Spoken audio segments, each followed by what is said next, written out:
everyone, welcome back to TV Guys, the show that will not shame you for coughing in public. I'm Matt, I'm Brian.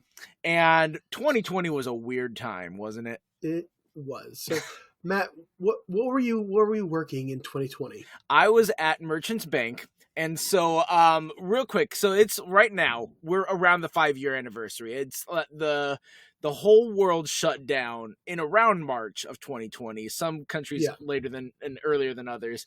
But for most people, it was St. Patrick's Day of 2020, where everything just shut down. It's like, all right, we've all decided collectively we're closing everything. So I was at a bank and they closed the inside doors. And then the next day they're like, okay, we have drive-through options.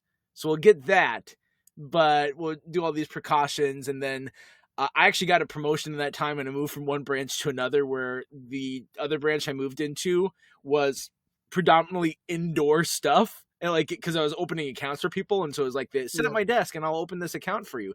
And so we'd have things closed. So it's like, if you want to open an account, call us, give us all your information. We'll do all the paperwork, and then we'll run it out to your car at an appointed time. It was weird, man. See, we have very different lives at that point. So, 2020, I had recently gotten a promotion, but I was in a job where you couldn't shut it down because I was working for Pepsi at the time.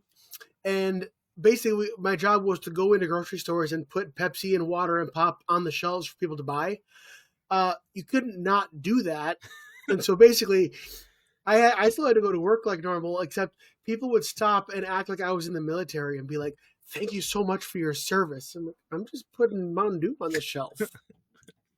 To be fair, I would also thank those who put Mountain Dew on the shelf for their service. I need that. Yeah. But the thing is, like, I had just recently kind of been put in, like, given the responsibility where I myself am, like, ordering for the stores, and we could not keep up with demand. Like, people were buying things like crazy. We had to, like, quadruple, if even more, our orders, which is good for sales. But it's like, man, I don't know how much I'm supposed to be ordering for this. This looks like way too much, but people are buying it like crazy. It was a weird time. It was. And if you haven't caught so far in what we're talking about too, kind of our tone for this episode, because even though it's been 5 years, it's still, it's both like forever ago and like just happened. And so, we're still going to be goofy, and we're still going to be our silly selves, even though this is a subject that at the time was really painful. And there's a couple people that, not a couple, but I feel like a lot of us, like when you like, let's talk about COVID, people are like, no, please, I lived through it. I don't want to talk about it again. Right? Yeah. So we decided we should talk about it for an hour on a podcast, and this will be our highest rated episode ever. Well, you never know. I mean, one of our highest rated episodes was game shows, and you never know. You never know what's going to be getting people's attention. That's true. And so really what we want to talk about in this is that there were some media reactions to COVID and some TV shows that incorporated that into their programming. But then there is also, on a broader sense, the impact COVID had on the entertainment industry itself, and really how we consume entertainment to begin with. I mean, when things shut down, what did we have to do is consume entertainment. And so some of the big things that popped up is TV shows that we streamed. Animal Crossing at the time was huge. That was like the perfect game for that time. It's just so happened to coincide with COVID. And so a lot of people, were you an Animal Crossing guy, or did you know people who did Animal Crossing? I've never played Animal Crossing. I've only heard about it. I played the original GameCube game when I was like in middle school. And it's kind of like a kid version of The Sims without the complexity of The Sims. Okay. So it's a lot more simple tasks. Instead of, you are going to die if you don't eat and drink and whatever, it's like, hey, why don't you go catch a fish? Make sure you weed your garden. And why don't you talk with some neighbors of yours and just enjoy life? And time moves at the same pace in Animal Crossing as it does in real life. See, with The Sims, I had way much more fun designing the house. I would spend hours doing that. And when it came to actually playing it, I'd be like, I'm kind of bored. Yeah, you don't get Vintage to design design of the the house. house. Tom Nook designs the house for you. You move to town, and Tom Nook's like, "Hey, here's a predatory loan. Now you can afford to live here." And it's like, "Hey, thanks, communism, consumerism, Hmm. same thing. Same thing. Yeah, Even though but they're no, I mean, but I diametrically mean, polar opposites." yeah, but you're right. People would just sit home and binge like crazy. I mean, for me, my peak binge time was when I was in college, long before COVID. Yeah. And this is a topic that I actually want to talk about a lot, but I feel like this is a good one to end on, talking really about the impacts of Yeah, our everyday life and how we consume content. But I think the idea a little bit for this podcast came when we were thinking of like this time and just really thinking about the episodes and the TV shows that hmm dedicated a significant portion of time to COVID. And yeah. so, Brian, why don't you lead us with that? What are some that are in your memory of dealt with COVID? The biggest one that jumps out to me is Grey's Anatomy, and that show. I mean, I wasn't watching it at the time, but I recently went through and I watched almost all of it. The COVID season was really intense, and you could always tell from the very beginning that COVID was always a left leaning show. And Grey's Anatomy was a left leaning show. COVID what was did I left say? leaning too. It attacked Yes, COVID was. Republicans left and right. Yes, Grey's Anatomy was always a left leaning show, but it got really kind of preachy in the COVID season. Yeah, the whole season. Well, for one, Meredith Grey was in a coma like from COVID almost the whole season. That's when she was like on the beach of the afterlife meeting Derek and all the dead people, which was just a ratings grab. But they had these storylines with like everybody who got COVID almost had like they almost died, and it was like this huge big like oh my gosh, it was like outbreak from that kind of thing, and then they even pushed it into like racial stuff where like people of minorities, it's somehow getting them because of their working conditions, they're more susceptible, and it became just really really preachy about everything. And of course Because, it's a by the medical way, show. Yeah. if COVID wasn't enough for us to deal with in 2020, then we also had George Floyd and the race riots and Mhm. BLM and all of that also happening in 2020, as well as it being an election year, which is just fun to begin with anyway. Yeah, it was quite a year, and so that whole season was really like taking COVID and running with it. Like they ran headfirst into COVID, whereas I think some shows probably tried to pretend it didn't happen. Yeah. And that to me is almost the way I felt like shows should have gone. Angie brought up a good point is like what you want to see in TV sometimes, especially in something that is this shared issue like that, is you want some escapism. And like we all were like, yeah, we know about COVID. We're dealing with COVID. Hmm. And especially because it was such a polarizing issue as well. Like the you made a statement about how you felt about it and political leanings just Hmm. based on how you wore your mask, if you did even wear a mask. And so just even that, or how you treated someone with a mask, was like indicative of who, like, your identity even. And so there was such big identity politics attached to a pandemic, and so to have it on TV was, I felt like, was the wrong step in some ways. Like I just remember watching This Is Us, and I liked This Is Us up until Yeah. COVID season, because COVID season they did the same thing. They did the double whammy where they had Randall's storyline be focused around George Floyd and his how he viewed that as a black man, and then at the same time they still had the COVID stuff happening. But I remember being annoyed at how the show treated COVID, because they didn't have the different points of view that we have in normal life. Like I remember when the Uncle Nicky showed up or whatever, and Yeah. he said something about like something. Someone asked him a question about being vaccinated. It's like, oh, of course I'm vaccinated. I'm like, this Vietnam vet guy who I'm sure was a right leaning guy all of his life would probably not be like, oh yeah, of course I wore my mask, and of course I'm vaccinated. Of course I followed all of the protocols here. I'm like, this is a guy that probably would have like railed against people making him wear a mask. I felt like that was disingenuous to his character. And actually watching a movie like Glass Onion, did you ever see the Knives Out sequel? Glass Onion? Not the sequel, no. I felt like that movie actually handled the pandemic really well because they had a swath of characters that they all had differing feelings about it. They had those who really acted in line with the 6 feet distance and the mask and etc. They had like a politician in there who she was answering the door to receive a package, and she's like, oh yeah, I need to have my mask on, and she like throws it on, but it doesn't cover her nose, and like showing that in public she's like, I for sure should wear this mask, but then like really not buying as much into it. And then they had the people who are just like straight out like, no, I'm not wearing a mask, it's not a thing. And then there's one who wore like a mask in compliance, but it was like completely sheer, and so it was like pretty much didn't do anything. So you had like all the different types of people represented of how they treated COVID in that, and I'm like, that's more realistic than how This Is Us was.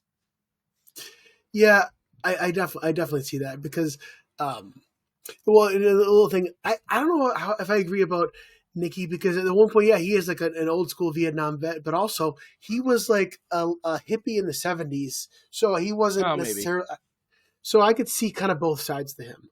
Yeah.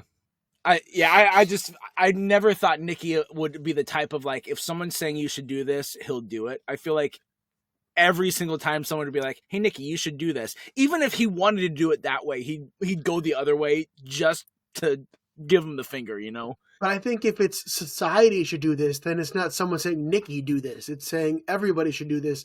Maybe, I don't know. I can see both sides of that. I've heard people say that the show Superstore handled their COVID season really well. Did you see that season of it? No, I've watched almost all of Superstore, but I think I've missed during that time, so I don't know exactly. But that's a pretty left leaning show too. I'm sure they did their, but I'm sure there are characters in there who would have not worn masks as well. Yeah, I mean, it's probably left leaning. I've watched 2 seasons of it, and I'm in the 3rd, and it's probably left leaning. But at the same time, like it's one of those shows where even though it's left leaning, like they'll mock any side. Oh yeah, absolutely. So it's not like preachy left leaning, what some shows lean into. It's just more like that's just who the producers and writers are, and you can tell, but they're not like jerks about it. Well, later on they do issues of immigration and unions, which kind of gets more into it then. Sure. And I would have said that the same way about like Brooklyn Nine-Nine early, but Brooklyn Nine-Nine had a COVID season as well that they really leaned more into, because again, 2020, there's all the police reform issues of 2020. And what really annoyed me about that season of Brooklyn Nine-Nine is that they, instead of being able to tell stories about like positive views of police and being like, yeah, there's these problems, we see the issues of corrupt policemen, but here's what police department should be. Instead, they felt like they had to apologize for being a police show. And I'm like, no, that goes to the point of like Rosa being the one that says, I can't be a part of this system, I have to step down. I was like, but earlier seasons, you talk about the amount of guns that you own. Like, if anyone is the gung-ho, you've gone too far sort of cop, it's early seasons Rosa more than anyone else. Yeah, but I did like how the part, I don't know if you like this or not, when Jake like owned up and apologized because they were able to send the message that like, yes, there are corrupt cops and we should hold them accountable, but also not every cop is like this. And they showed that Jake, by like not just saying, well, I'm a cop, I'm above the law, kind of was able to toe that line. Like he was able to be one of the good cops and also take ownership for when he made a mistake as well, which is what I don't like, the unilateralism. Like, oh, you have to either love all cops or hate all cops. And it's just not the case. Yeah. And I think that they could have done that better. I didn't feel like they did it as well as you think maybe they did. It's been It's a been while a since while I since I've watched seen it, so I can't point to the it. Right. specifics, but I just remember being like, that's that's a good point to land at, but do it better, you know? Well, because they brought in John C. McKinley's character just to be the voice of the guy who's like, all cops are innocent no matter what. That was the point of his character that they had to fight against. Yeah. Yep. Another Mike Schur show that we love that this was already off the air, so they had a reunion is Parks and Rec. Parks and Rec, yeah. And I was excited for that. I'm like, oh, good, all these guys back together. And the limitations of filming too, I completely understood because it was during lockdown. They filmed it during lockdown with their own personal cameras. So they're all actually at their houses filming this, and they sent it in to get. And I'm like, that's great, good teamwork, everyone. Way to give us something. But then, like, I don't. I think the writing of it didn't mean, or I hope it didn't mean, to turn it just pretty much into a COVID PSA. And like that's really what the episode was. Like, make sure you're doing this and this and this and this. I'm like, okay, I don't want a how to. I want an enjoyable, like, let's see all these guys back together and the silliness of it. And I get that because people were going through something, like, you couldn't really poke fun at COVID, especially not that early on, because this was one of the earliest COVID episodes. So you couldn't poke fun at it. And so that it's almost like maybe they shouldn't have even done it at all instead of it just being like, here's your how-to guide in handling COVID. I don't know. It was funny. I actually just yesterday, funny you bring this up, I was listening to a podcast with Jim O'Hare, who plays Jerry on Parks and Rec, and he was talking about this, and he said the way it worked was they arranged a time for someone to come to his house, and he had to leave. He had to go outside of his house while they went in and set up all the equipment for him, and then he had to like do it all himself. He had to like go. They set up where he was going to be recording, hit the camera, record, do his part, and he said that afterwards he had this panic. He thought for sure that he did the old move where you hit record and then stop, and he thought he didn't record any of it himself. So he, like, in a panic, called the producers like, oh my gosh, I'm so sorry. You guys have to come back out. And the producer's like, I'm watching your footage right now. You're fine. Nice. So I kind of agree with that. Like, it was fun, but it wasn't really Parks and Rec. Yeah. Was there anything else, like, trying to think through, because I know other there's a lot of medical shows that were on, and Angie like was watching. I think she watched The Good Doctor, and she was saying the same thing as Grey's Anatomy, and there's a couple other ones I think that she was watching that she's like, I just don't want to watch this. Like, I don't need to be reminded of this, and actually it's kind of just a diametrically opposed worldview, I think, of how TV views these big situations like 9/11, for instance.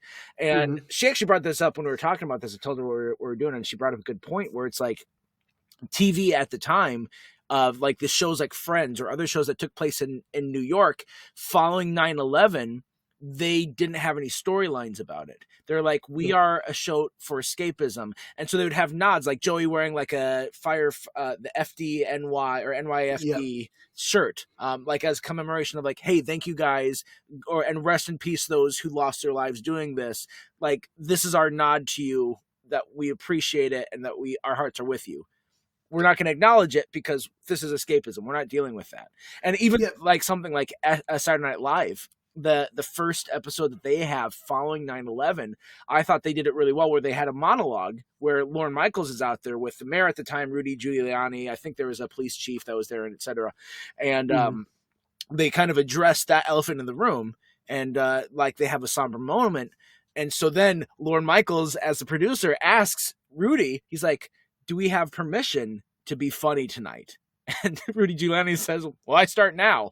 And it's just a really great line to say, hey, we acknowledge this, but we're going to have fun tonight. And we're going to give you what you maybe need the most, and that's laughter. Yeah. And also with 9/11, so me and you are both rewatching The West Wing. And The West Wing was on during that time. They never at all brought it up. And that was a big, I mean, if they brought 9/11 into the West Wing, it would have been like that. Okay, this is what the show's about, like from here on out. Yeah. And so I have to believe that that's kind of in a world where 9/11 didn't happen, because that's not the kind of show where it would be in the background. Like that's all anyone would be talking about on that show if that happened in that universe. Yeah. I think like we were all even sick of it by the time that things were coming out. Like even the Parks and Rec episode, and that was really early, but Yeah, once everyone came back to work and they're like, we're going to do some COVID related things, that we like, people were tired of seeing this in the news. And even there was a graphic in February of 2020, before the lockdowns even happened, and before we even were like 100% confident it was spreading throughout the United States, depending on what time of month it was in February where this came out.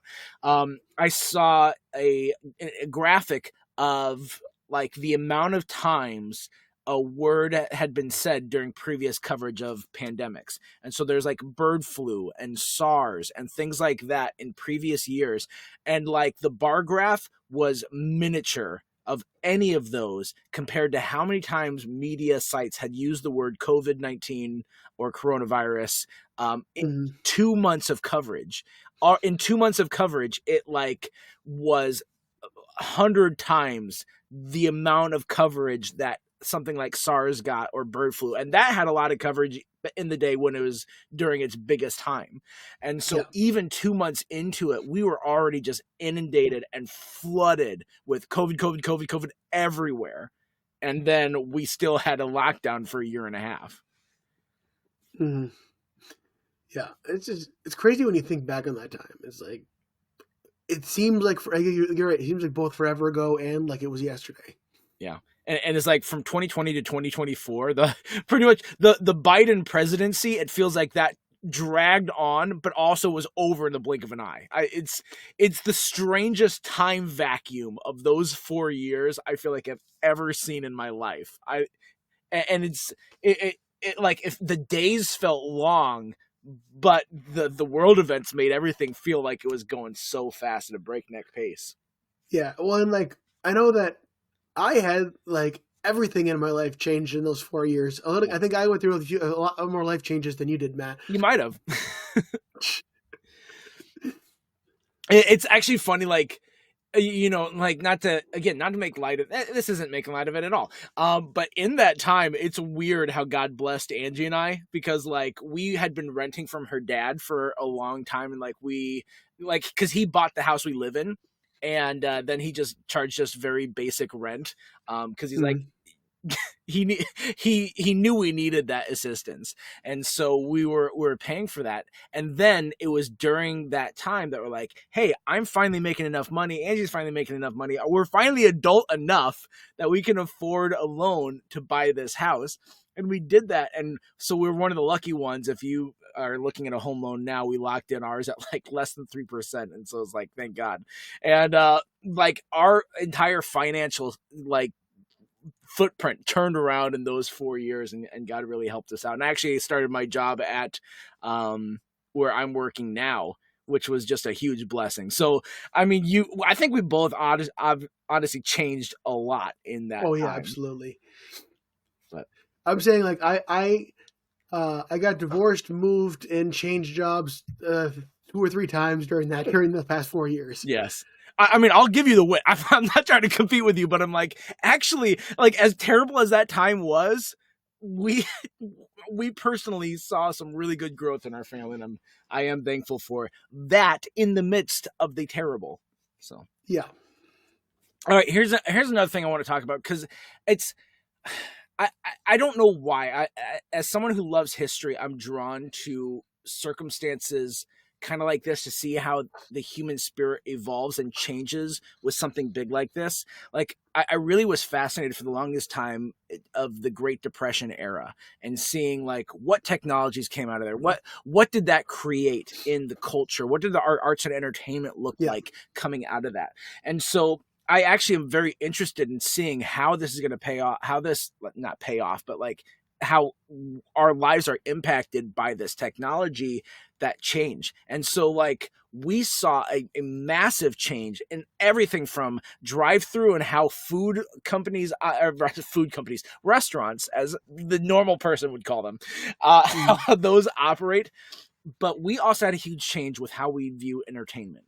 And so in the end of 2020, people might not remember this, but there was this deal struck between HBO Max and WB, Warner Brothers movies, where Warner Brothers had all these movies in the pipeline that they were going to put out. And they're like, we can't do anything with this because no one's going to theaters, and we'll put Tenet in theaters. Oh, wait, no one, like Christopher Nolan isn't even enough to save cinemas. No one's going back to these movies. And so what they did was they started putting these movies that they had on their WB Max service, or their HBO Max service, starting with Wonder Woman 1984 at the end of 2020 in that Christmas season. And no one had ever seen like this, a big budget type movie. We've seen made for TV movies before. We've seen Netflix create their own movies before. We'd never seen a movie that was intended for theaters hit small screens the same way a movie like that, or like Soul for Disney Plus did. Yeah. And so we're like, this is changing the landscape of movies. And what it did was it shortened the window between theatrical release and streaming releases down to like around a month that you can get movies streaming following it being in theaters. Like, I think you can already stream Wicked, and that when we're recording this, it only came out like a few months ago. Yep. Yeah, exactly. Beetlejuice came out in September of 2024. And that was an early movie for like a Halloween movie, but they did it that way so that it would hit the streaming market by Halloween. September to October 31st, that was the turnaround for a legacy sequel that was a big budget movie. And so you're right, it's completely different landscape that we have now.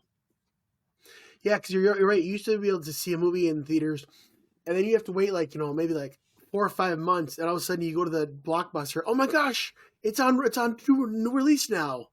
Yeah, and so one thing that has changed is, I've shared this before, that speaking of like movies, that our shared experiences are dwindling. The big shared experience, of course, that we have was COVID, but I'm talking about those movies that everyone's talking about. And so when Titanic was in theaters, everyone had seen Titanic. It was this shared experience we all had. The song "My Heart Will Go On" comes on, and everyone's like, "Oh, it's from the movie that I've seen.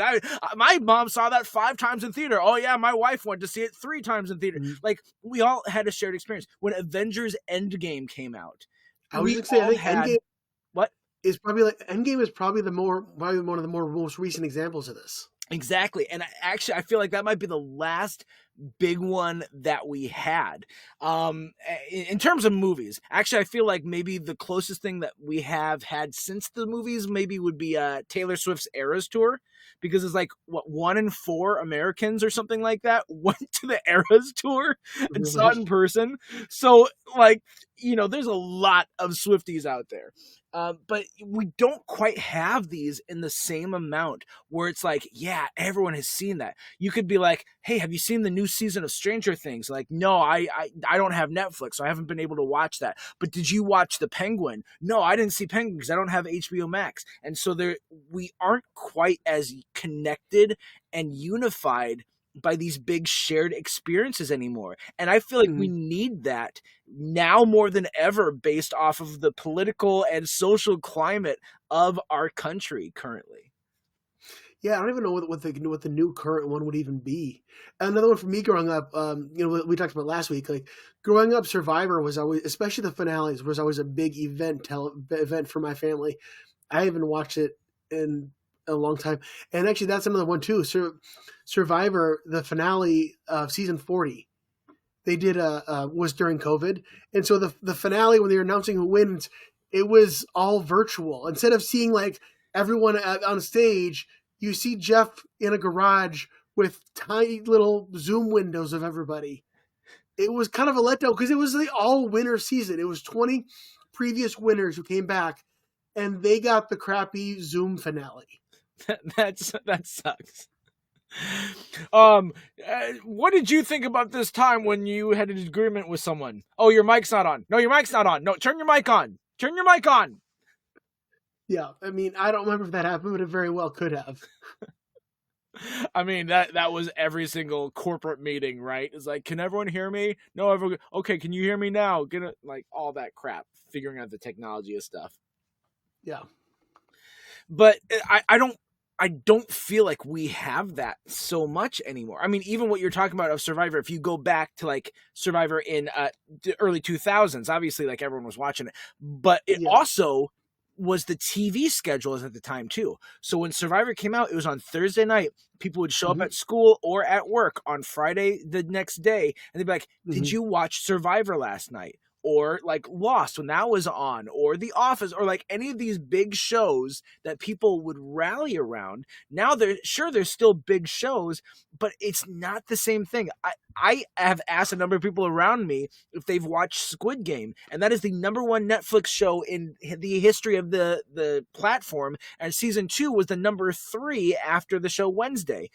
And I don't know too many people in my everyday life who have watched Squid Game, despite it being as insanely popular as it is.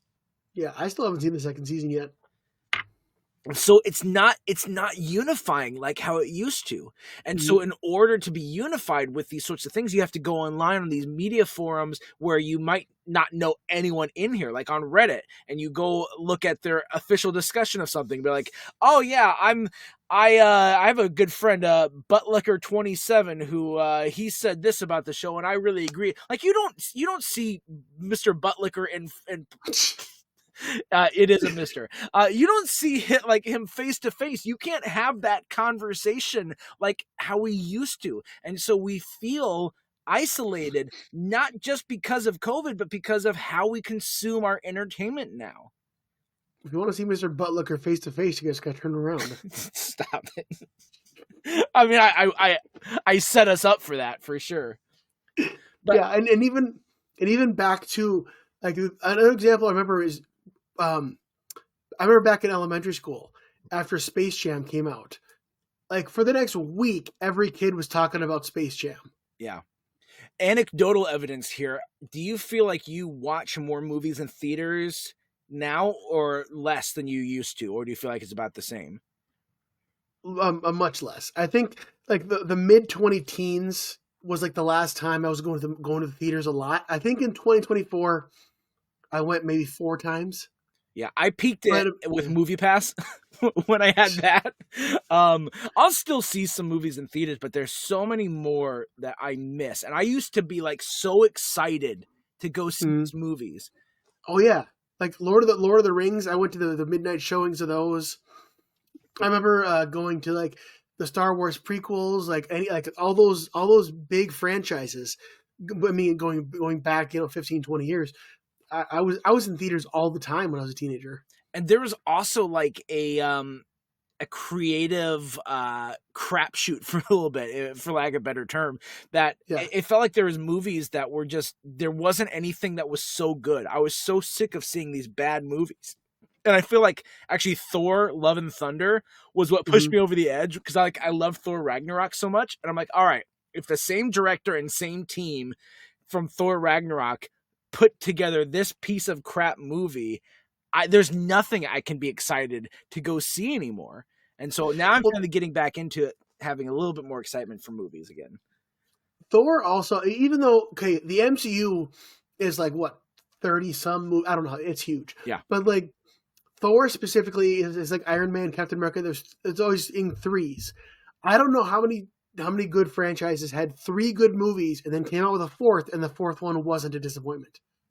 Well, Thor only had one good movie. Like Thor 1 and 2 are fine. I don't view them as bad, but I like 1 and 3. I like the original Thor. I like 3. I Thor 2. I'll give you that was not the best. Thor 2 was funny, but it just was like, okay, it's there. But Thor, the best I'll give it is it has moments. Yeah.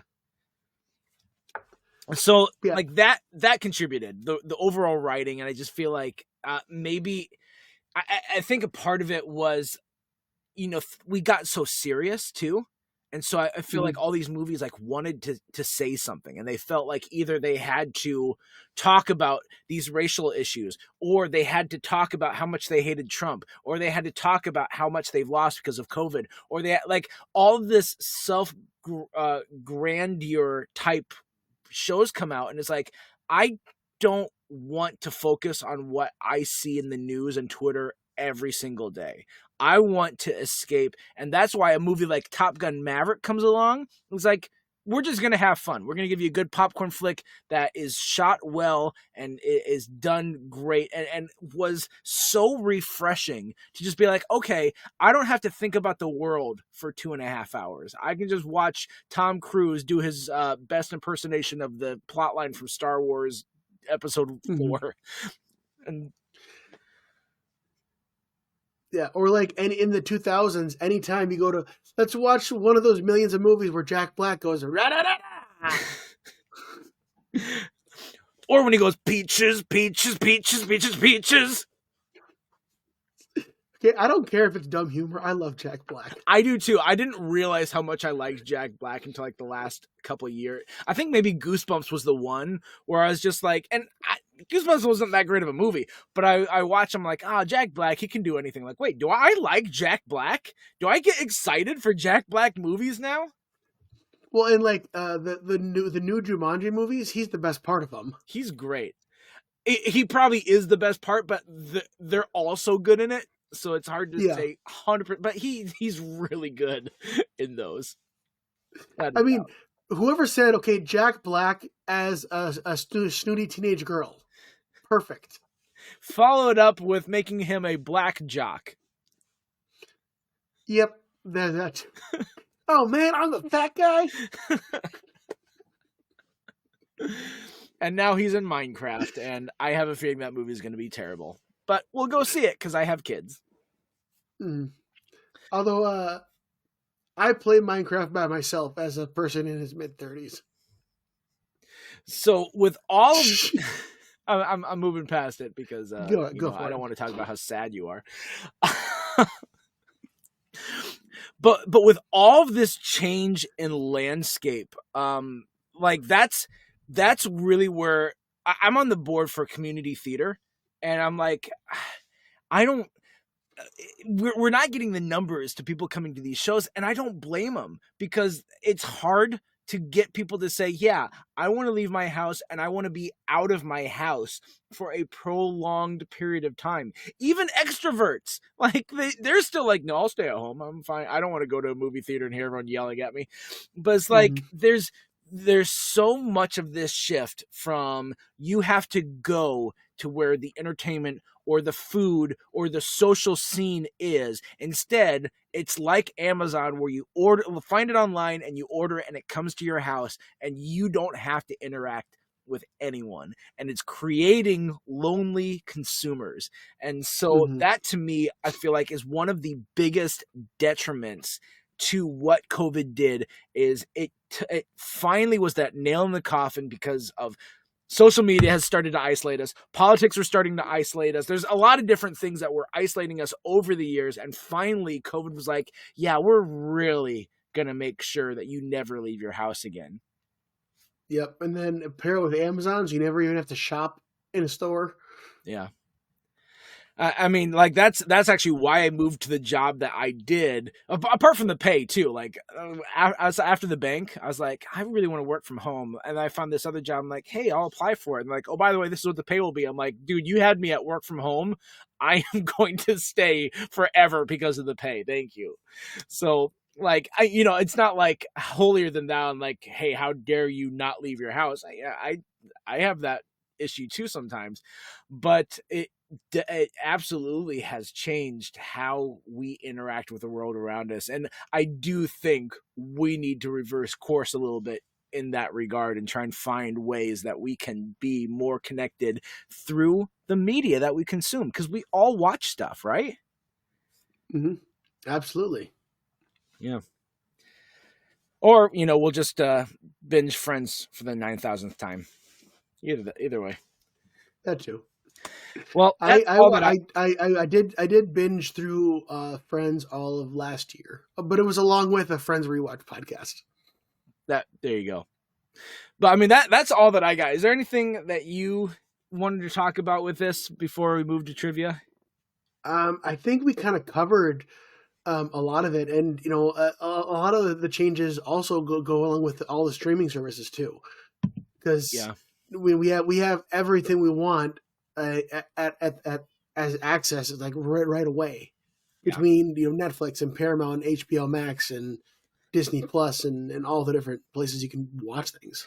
And so now we're full circle again because I mean, streaming was trying to reinvent cable, and they did because Yeah. people wanted these cable packages that would say, "Okay, I don't want to buy 100 channels and I only watch 5 of them.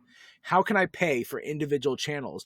Netflix came along, and then all these competitors came along, and now we've got how you pay for all these individual channels.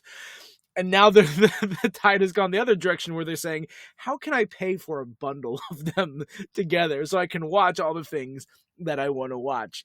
But Netflix itself is really trying to be like, hey, we're the new cable. There's an article I read about how Netflix views itself as the new cable, and which is, why they're feeling that they can justify raising their prices the way that they did. But back in like the end of January, Netflix put out this thing. I sent it to you. They put out this little video of like, hey, here's what's coming to Netflix in 2025. And I got to say, the marketing department was on point because they have got a slate of amazing stuff for 2025. And there's a lot. They kept going like, hey, there's this show. Oh, and this show, and this show, and this movie, and this show, and this movie. And I'm like, I'm going to watch all of this. This all looks great. Yeah, and you sent me that and said, okay, by the time we do the best of 2025, you're going to have more stuff to watch. Yeah. Because I imagine you'll watch Squid Game Season 3 and the final installment of the Cobra Kai this season that they've done, and Wednesday Season 2. And Stranger Things Season 5. Yep. Yeah, I'll watch all that. Yeah, absolutely. Yeah, exactly. So, and we already mentioned Knives Out. They have the third Knives Out sequel. Or the third Knives Out. Like the movies really connect together, like because I watched the first one, but it's been years, so I'd probably have to go rewatch it again. The only thing that connects from the first to the second is it's Daniel Craig again. Okay. And I really liked, I know that I'm glad they didn't do it, but there was an idea at a certain point of like Daniel Craig showing up in the second movie and having a completely different accent than he did in the first one, and then they would just give him a completely different accent for every single movie. That's hilarious, but even that would strain the credulity of these movies. So it's funny. I kind of have MCU on the brain because I yesterday I was watching some What If, and so when you said that, I pictured there was an idea. There was, yeah. Of Earth's mightiest heroes. Speaking of MCU, by the time this comes out, it's like a month and a half old, but this is being recorded shortly before the Super Bowl, and they just released the Fantastic Four teaser trailer. And watching that, I'm like, I am so excited for that. Did you watch the trailer? No, I haven't yet. It opens. So the Thing is played by Richie from The Bear. Oh, really? And there's a scene in the teaser where he's cooking some food with like the robot helper, and he's like tasting, like, oh, it's delicious. I'm like, look at you. You can get along with people for food in two different things. Mm-hmm. I wonder if they I wonder if they're gonna make like a bear joke. They might. And we also mentioned Stranger Things. Joseph Quinn, what's Eddie? I think his name was, who like had the huge guitar solo at the end of the most recent season. Mm-hmm. He is going to be the Human Torch. Oh, nice. I can see that working for him. Yeah. So I think those two are cast really well. And Vanessa Kirby as Invisible Woman was cast really well. I'm like, all three of these I can really buy. Pedro Pascal, he's a fantastic actor.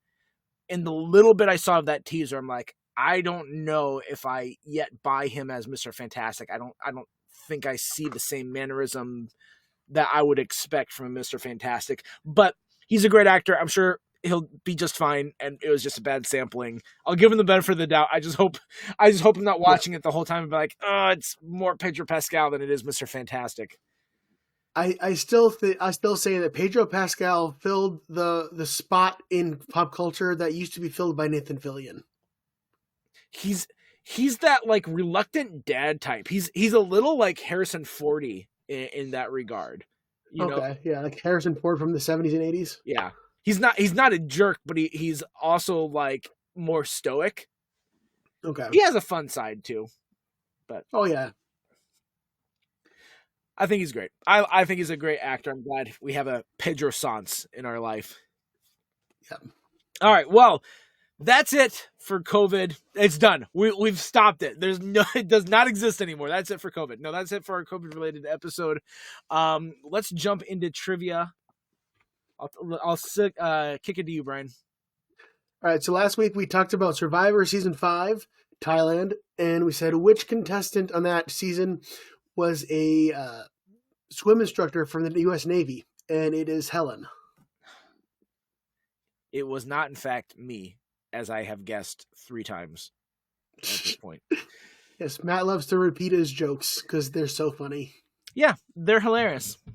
I mean, if you didn't get it the first time, you'll get it the third time. It's fine. It's science, actually. So everyone was at home binging TV all the time. So in 2020, we're all stuck at home during lockdown. Everyone's binging things. What was the number one show binged in 2020? Was it me? Yes, everyone was sitting at home watching Matt. That sounds creepier than how I meant the joke, so I take it back. You know what's funny? That makes me think of did you watch that Third Rock from the Sun? No, I didn't. I lived on it. Okay. So there's an episode. This was like late 90s, so it was a little bit ahead of its time, where Dick, played by John Lithgow, discovered like streaming and like audio streaming. So he was like, basically, there's an episode where he went around with a camera all throughout the day, and his thing said like, you can watch me do almost everything, and for a small fee, everything. And John Lithgow took that and ran with it. He actually has that as a service now. Well, I am not going to verify that.